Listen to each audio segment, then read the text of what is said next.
Halo guys, hari ini kita akan mulai seri Bible Study kita. Tapi kali ini nggak lama-lama karena aku sudah tulis detailnya di dalam Microsoft Word. Aku sudah upload di Google Drive. Teman-teman bisa langsung klik, ada di link, aku sudah taruh di bawah. Nah, hari ini khususnya aku ingin jawab pertanyaan apakah kita sebagai anak Tuhan di zaman sekarang masih dituntun sama Tuhan. Dan aku berani bilang jawabannya adalah 100% yes. Aku ngomong gini bukan karena aku ini dari golongan karismatik, bukan juga karena aku ini berharap it is true. Aku ngomong begini karena firman Tuhan ngomong demikian, dan menjadi juga support eksternal tambahan, aku sudah ngalami sendiri. Percaya nggak percaya? Jadi dari perjanjian lama sampai perjanjian baru itu dipenuhi ayat-ayat orang-orang yang dituntun sama Tuhan secara spesifik atau secara general. Intinya tuntunan Tuhan itu selalu ada, more or less. In some cases memang nggak diberikan, tapi kita akan bahas nanti-nanti. Tapi intinya Tuhan menuntun umatnya.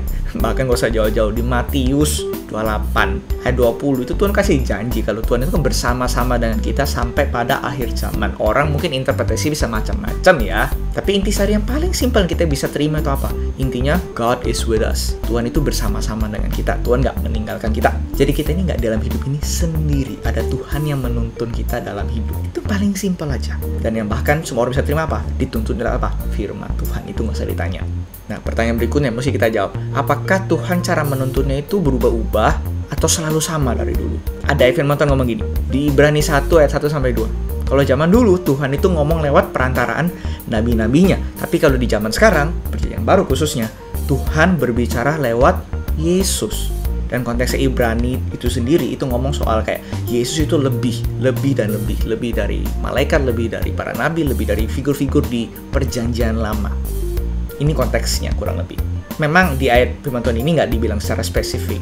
Kalau Tuhan itu cuma berbicara lewat Yesus, dalam artian apakah lewat firman saja atau lewat cara lain juga bisa.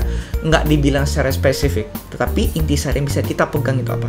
Kalau misalnya kita pingin dituntun sama Tuhan hari ini, kita mesti dengerin apa yang Yesus katakan. Yang paling pasti yang kita nggak bisa sangkal, firman Tuhan itu ada. Perkataan Yesus, apa Yesus ajarkan. Dan kalau gitu apakah cara-cara lain Tuhan nggak bisa bekerja? Bisa. Ini aku percaya bisa. Teman-teman bisa lihat ada di catatan yang sudah aku upload ya untuk lebih detail. Tapi lewat Urim dan Tumim itu ada contohnya perjanjian lama di bangsa Israel Tuhan pakai. Tapi untuk kita sudah nggak berlaku. Mimpi dan penglihatan. Aku percaya Tuhan menuntun kita juga lewat mimpi dan penglihatan. Cuman disclaimer di depan bagi teman-teman yang tahu aku di gereja karismatik udah lama, and I also do believe what the charismatics are saying, karena itu yang firman Tuhan ajarkan juga, at least some of them, mengenai Tuhan masih berbicara sampai hari ini lewat mimpi penglihatan. Aku percaya yes, tetapi aku pribadi aku punya stance yang berbeda. Kalau aku pribadi aku percaya Tuhan bisa berbicara lewat mimpi dan penglihatan, tetapi kita jangan mengandalkan itu sampai berlebihan. Itu stanceku hari ini. Alasannya detailnya kenapa? Teman-teman bisa baca di catatan. Penjelasannya firman Tuhan dan argumennya semua ada di sana. Lewat malaikat, Tuhan juga masih bisa bekerja sebagai messenger of God kan. Lewat firman Tuhan, itu nggak usah ditanya lagi. Tentunya, kalau secara spesifik, lewat Roh Kudus. Itu perjanjian lama nggak ada. Perjanjian baru ada. Lewat Roh Kudus, Tuhan itu bisa menuntun kita dalam mengambil keputusan. Di dalam kita ini berjalan ke arah mana untuk ministry misalnya, itu semua ada. Tergerak untuk melakukan sesuatu, itu kerjaannya Roh Kudus. Tuhan bisa nuntun kita sampai kayak gitu ya.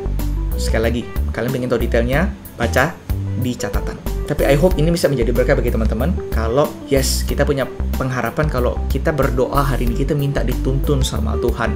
Tuhan bisa menuntun kita hari ini. Lewat Alkitab kah? Atau lewat cara lain? Tapi ingat intisarinya, jangan sampai itu bertentangan dengan firman Tuhan yang sudah tertulis. Gak mungkin Tuhan akan tuntun kita untuk bunuh orang tanpa sebab.